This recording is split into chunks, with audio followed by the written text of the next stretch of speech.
we've made an incredible amount of progress. We're not perfect. And so, what I want to help the listeners understand is what we're doing now, it still has some flaws. And so, what will the humans of 2073 look back at the humans of today and just shake their heads at it and say, what were they thinking? Woody Allen made a movie once called Sleeper. It was set probably around 2073, somewhere in that time period. And he does that.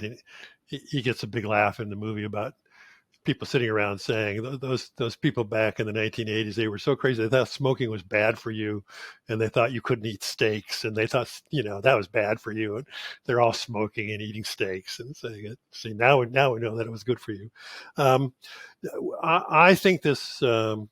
What we talked about before in governance will be a primary one. The idea that we should all separate ourselves into ultra nationalist, separated states, even now regions. The Washington Post did an article this past Sunday, just yesterday actually, on let's basically call them ultra nationalists moving to Idaho, which has always been a kind of a mecca for people who are ultra nationalists, particularly in the last 25 years or so.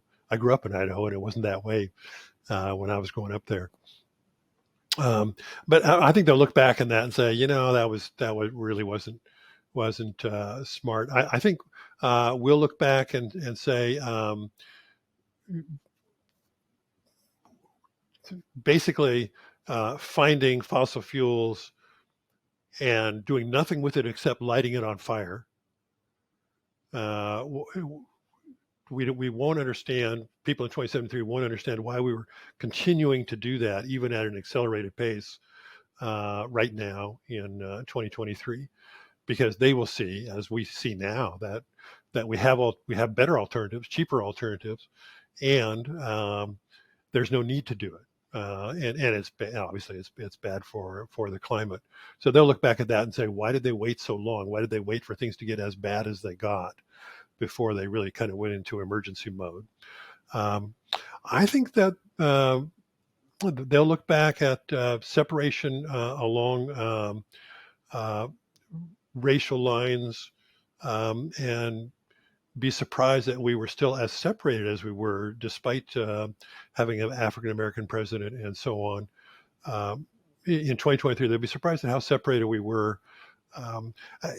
Although that's kind of a hope, as much as it is certainly a forecast. I read last week. I haven't seen actually a clip of this, but what I read was that President Barack Obama said in an interview a week or two ago that he now thinks he was elected a little too early because the backlash that he created has kind of actually recreated a separation that was in a more accelerated process of being overcome. But hopefully that's just a spasm in time, and we'll come back to a world in which the goal is to it's a very old-fashioned word, but to live in an integrated society where we all see ourselves as part of the same society, and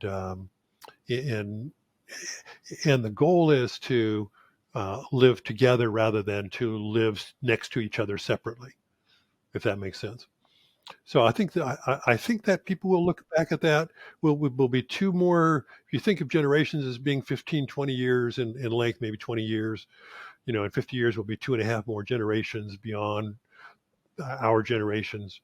And each generation, two things happen. One, the ability to experience the whole world increases. And second, just literally the kind of merging biologically of all of our differences is a continuing phenomenon, and I think that'll keep going. So people will look back and say, "Gosh, I can't believe they were still behaving in some of those ways that were in some ways kind of going back to Jim Crow."